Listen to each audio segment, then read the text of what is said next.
يسائلني ولا يدري لماذا أراك اليوم لست على مرادي يريد إجابة مني وما بي سوى جرح تعمق في فؤادي.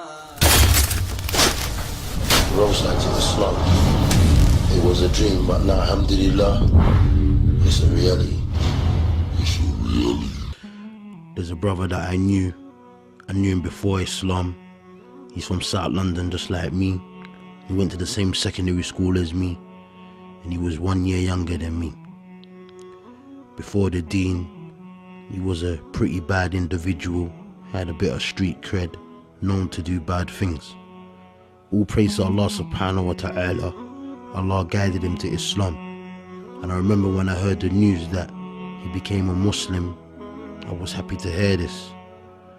But due to the circumstances and what I was doing in my life at that time, I wasn't able to speak to the brother. So a year or two went past, and then one day a brother called me and they got into a little situation, so I went to meet the brothers. So when I pulled up, I noticed that the brother that I was talking about I knew before the deen, I saw him amongst the brothers. So obviously when I saw him, I gave him a big smile, I gave him a hug, and I said, I'm so happy to hear that you're Muslim. But I said, Ra, now you've been in a religion for a little while, how are you finding it? How is your deen?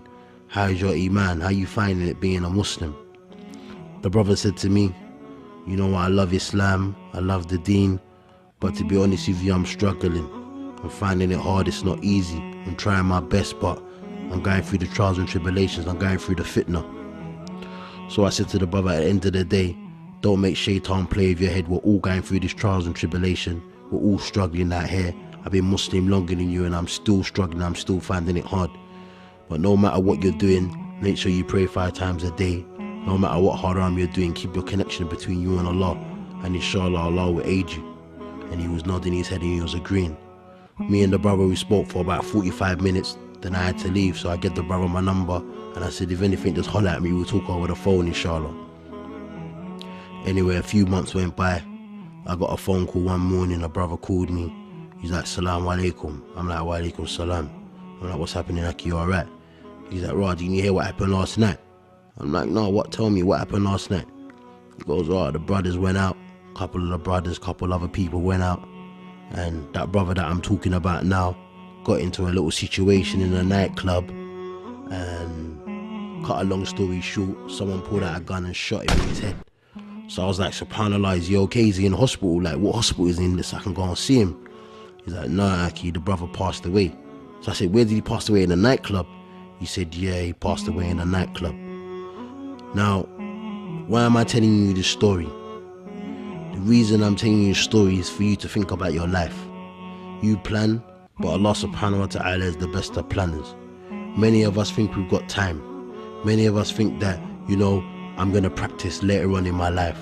I'm going to enjoy my youth, and then inshallah when I get older I'm going to take my deen serious. But who's told you that you got a contract that you're going to live to see a certain age? Who can even prove to you that you're going to live to see even tomorrow?